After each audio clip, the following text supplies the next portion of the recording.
Pak, Bapak tahu One Piece nggak Pak? One Piece, One Piece.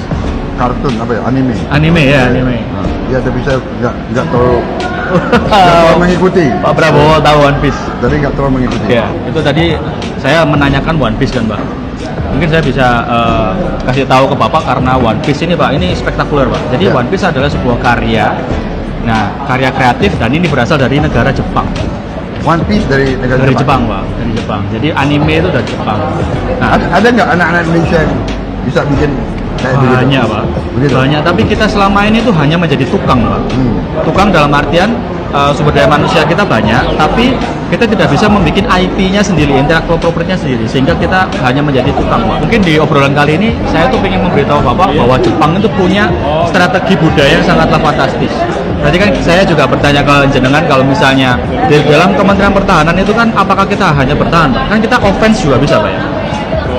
Kita offense Hah? dalam rangka Pengamanan negara. dalam rangka pertahanan. Oke, dalam rangka pertahanan. Jadi kita wawasan kita tidak mau mencaplok negara lain. Ya. Namun offense yang saya maksud adalah offense dalam bentuk kreatif, Pak. Karena itu dilakukan oleh Jepang. Yang saya tadi sempat ngobrol, Pak, Ya. kalau misalnya Jepang itu dibom Hiroshima Nagasaki, dia balik ngebom Amerika itu nggak sama bom atom, Pak. Sama karya kreatif berupa Astro Boy. Di awal Amerika itu melihat bahwa ini cuma karya kreatif saja, ya udahlah nggak apa-apa. Tapi di dalam situ dimasukkan budaya-budaya Jepang dan anak-anak di Amerika akhirnya nonton 20 tahun kemudian mereka istilahnya itu sudah kena ekspansi itu tadi, Pak.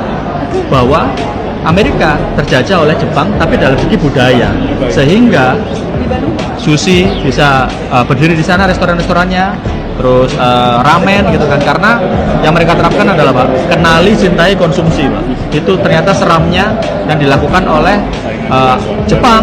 Korea Selatan itu baru-baru ini, Pak. Baru-baru ini saya pun juga sama, Pak, sama mungkin kebanyakan orang. Saya suka K-pop, saya suka drama Korea, saya juga wibu, Pak, saya suka anime. Tapi saya sukanya mereka tuh nggak cuma saya suka nonton saja, Pak. Saya amati, Pak. Kalau bisa, kenapa nggak kita juga ofensif seperti mereka, Pak? Menurut saya Jepang itu negara yang gila, Pak. Mana ada kayak orang punya ide, saya punya ide yang One Piece tadi, Pak.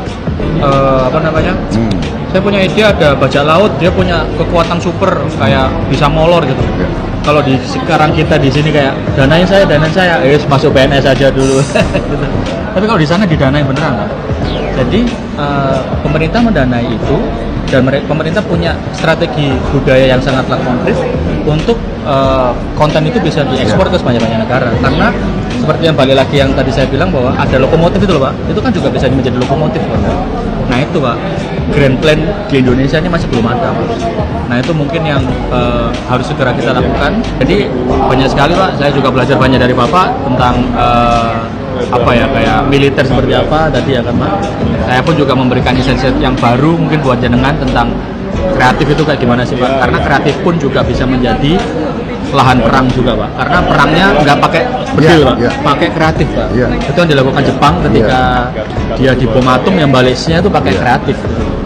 Korea, Pak. Korea tuh ini mungkin ngobrol sedikit ya, Pak. Korea tuh baru 93, Pak, mulai, Pak. Di tahun 93 dia mulai, tapi sekarang kita sudah kayak melihat Korea tuh kayak wow gitu. Karena ya dia tuh melihat bahwa kalau misalnya perang terus-terusan sama si Korea Utara nggak dapat apa-apa dia, Pak. Sehingga yang dia lakukan, dia nyontek Jepang, Pak. Oh, Jepang kayak gitu ya, contek. Jadi dia tuh banting setir. Jadi semuanya anggaran yang buat perang itu jadi perangnya perang kreatif. Jadi drama Korea itu, Pak, sama K-popnya, karena itu juga karena didanai sama pemerintah. Nanti pemerintah sepanjang K-popnya, drama Korea itu mendapatkan keuntungan, pemerintahannya juga dapat keuntungan dari situ. Nah itu sangatlah besar menyumbang ke negaranya, dan yang ditarik pariwisatanya, Pak, barang-barangnya juga, Pak. Kayak Samsung yang dulunya HP murah, sekarang bisa menjadi HP yang menyaingi Apple kan, Pak, karena dia terus dipakai di drama Korea mereka. Jadi kesan prestisnya itu ada. Nah itu kan, jadi selalu saja balik lagi ke obrolan tentang lokomotif itu, Pak. Karena memang pada dasarnya film dan juga series itu menjadi lokomotif, Pak. Kalau misalnya saya menggambarkannya itu menjadi lokomotif, Pak, untuk menarik apapun yang ada di produk-produk kita, Pak. Saya setuju. Seperti contoh Korea, Pak. film itu sarana yang paling bagus. Iya, sebenarnya seperti itu. Saatnya untuk expand, Pak. Iya. Saatnya untuk menyerang. Tapi menyerangnya bukan sama bedil, Pak. Iya, tapi sama saya kira- kreatif. Ya sekarang inilah saatnya untuk anak-anak muda yang kreatif. Iya. Kita butuh kreativitas itu kan. Iya. Ya. Tadi kita juga ngobrolin tentang ini, teman-teman. Film perang ya, Pak ya. Ada Band of Brothers. Bapak ternyata nonton, suka ya ternyata, Pak ya. Karena Saya memang udah nonton Band of Brothers mungkin berapa kali, Pak? 3, 4, 5 kali kita kan. Ya ampun, Iya, iya. diulang-ulang, Pak ya. Iya. Bagus memang Band of Brothers. Karena saya dulu kan waktu saya masih remaja saya juga pernah jadi komandan kombi. Oh iya, kayak si siapa Iya, namanya Winters. Jadi Winters. jadi kalau saya nonton itu kayaknya saya ingat kompi saya dulu. Iya. Persis kan begitu. Iya. Saya itu apa ya? Saya istilahnya apa ya? Identifikasi kayak. Iya. Tentang Band of Brothers Iya. itu yang dilakukan juga oleh Amerika, Pak. Mereka ekspansi, Pak. Ekspansi memperkenalkan bagaimana Amerika itu menang Perang Dunia II itu dengan sangatlah gagah, Pak. Iya. Nah, itu yang tidak kita lakukan, Pak. Tadi mungkin Bapak punya ide, Pak, ya, untuk bikin film seperti itu ya, Pak ya? Ya, obsesi. Ya. Ya, jadi untuk hari ini kita ketemu Anda. Ya. Saya nggak menduga Anda pernah nonton Band of Brothers. Loh, Pak, saya nonton juga sama kayak Bapak. Saya ulang-ulang sampai kemarin malam saya masih nonton, Pak. Saya kan sudah ngobrol sama si Sudah habis semuanya, habis. Sudah, Pak. Nah, saya yang agak kurang itu, Pak, karena jenengan belum nonton The Pacific, Pak. Itu yang bikin sama, Pak. Aku nonton 1 episode Pacific tapi Lama, Pak. Pacingnya lama, Pak. Memang Iya. episode 1 lama. Iya. Tapi setelah episode 2 langsung perang tuh, Pak. tidak seseru Band of Brothers. Memang sih. Iya. Ya. Penulisannya memang Band of Brothers. Karena itu tadi, Pak, sekawan kan, Pak. Ada band itu Iya, memang iya. kompi, Pak. Iya, iya. Satu persatu diceritain itu. Iya, iya. Bagus itu. Jadi ada satu kalimat dari Band of Brothers. Kalau saya pernah baca bukunya sebelum filmnya ya. Si Winters. kalau nggak salah si Winter Dick Winters. atau salah satu ya. Iya. Dia ini udah pensiun, udah sepuh ya. Iya. Nulis Cu- buku dia. Cucunya datang ke dia. Cucunya datang ke dia. Grandfather ya. Oh, I know this one. Iya. Iya. Oke, lanjut, Pak.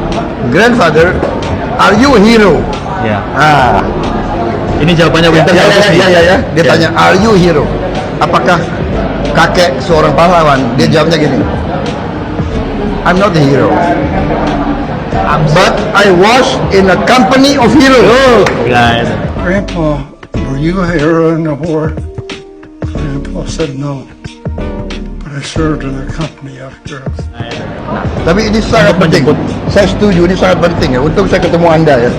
Kalau kita lihat banyak negara berpikir gitu, bagaimana mendidik anak-anak muda, anak-anak itu sejarah, film-film kolosal, ya kan? Itu mendidik Yang- anak mudanya, Pak, Dia itu, Pak. cerita tentang Radcliffe. dinasti ini, Radcliffe nonton, dinasti itu, dinasti ini. Apa? Radcliffe nonton tuh. Aku nonton dua-duanya.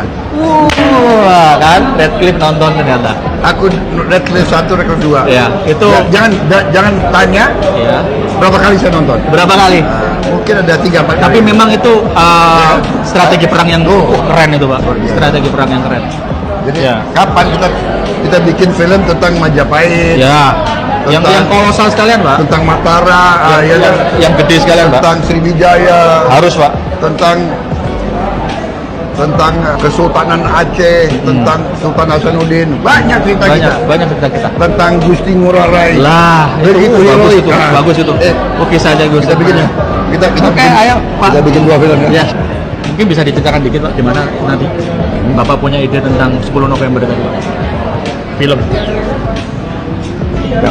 Jangan dulu kebaluasan dulu. Oh, jangan dulu, Pak. Kalau yang lain, Pak. Itu namanya intellectual property right. Intellectual property rights. Ah, Masih belum ya, Pak ya? Belum dideklar ya? Kan kita belum diskusi. Oh iya, nanti ya semoga lah bisa diskusi. Bagi orang Jawa Timur, Pak, karena saya juga suka film perang dan saya melihat bahwa kurangnya pengetahuan pemuda-pemudi kita tentang perjuangan kakek-kakek kita Iya. dulu, ya kan? Dan leluhur kita. Iya, maksudnya leluhur kita ditarik lagi ke zaman Sriwijaya, Iya. zaman Majapahit. Iya. Itu kita menjadi negara yang besar itu kan ya Kediri, Kediri, Raden Wijaya, Raden Wijaya, Kertanegara. Kertanegara. yang berakhir di Brawijaya 5 Pak. Oke.